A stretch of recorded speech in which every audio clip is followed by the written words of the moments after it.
Plasma है, plasma को filter करेगा और उसके अंदर जो भी इलेक्ट्रोलाइट हैं, क्योंकि वो सारे के सारे इलेक्ट्रोलाइट प्लाज्मा के अंदर इजीली डिफ्यूज होते हैं और उस डिफ्यूजन की वजह से वो फ्रीली मूव कर जाते हैं ग्लोमेरुलर फिल्ट्रेशन बैरियर को। तो जो भी चीज़ किडनी फिल्टर करेगा, 3 जगह से मस्ट उसको गुजरना पड़ेगा। पहली चीज़ कैपिलरी एंडोथेलियम, दूसरी बेसमेंट मेम्ब्रेन और तीसरी पोडोसाइट।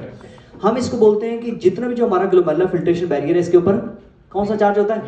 नेगेटिव चार्ज होता है। तो हमारे पास जो चीज़ें बड़े साइज की होती हैं या जिनके ऊपर चार्जेस होते हैं वो कभी भी इसको फिल्टर नहीं होने देगा, जैसा कि प्रोटीन, एल्बुमिन। क्योंकि हमारी पूरी बॉडी का अनकॉटिक प्रेशर मेंटेन करने के लिए एल्ब्यूमिन जरूरी है, और एल्ब्यूमिन अगर निकल के यहाँ से चली गई जैसा कि नेफ्रोटिक सिंड्रोम के अंदर, तो हम सब भूल जाएंगे। अभी हम नॉर्मल क्यों है? बिकॉज हमारा glomerular filtration barrier is perfectly fine. Clear? हाँ, तीनों पे नेगेटिव चार्ज, तीनों पे।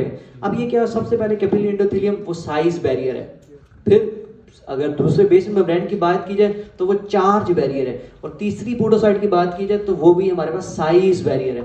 तो साइज और चार्ज, यानी लेट्स सपोज जो कैपिलरी एंडोथेलियम है ये 100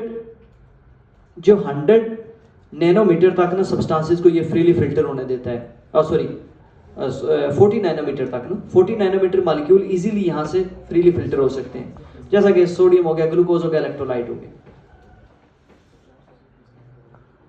ठीक है जी।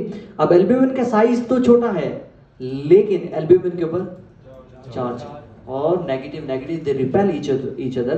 इस वजह से एल्ब्यूमिन हमेशा ब्लड के अंदर रहती है, और अगर ग्लोमेरुलर फिल्ट्रेशन बैरियर डैमेज हो जाए जैसा कि बेसमेंट मेम्ब्रेन नेफ्रोटिक सिंड्रोम के अंदर, तो एल्ब्यूमिन निकल के बॉडी से बाहर चली जाएगी और प्रोटीन यूरिया होना शुरू हो जाएगा। और इनकी कंपोजिशन भी हमने पढ़ी थी कि फेनेस्ट्रेशंस होती हैं, बेस मेम्ब्रेन में टाइप 4 कोलेजन होते हैं और साथ में ब्रांच सल्फेट होता है। पोडोसाइट में भी 2 प्रोटीन थी जिनका नाम था नेफ्रिन और पोडोसिन। ये मैंने बताई। इधर आपने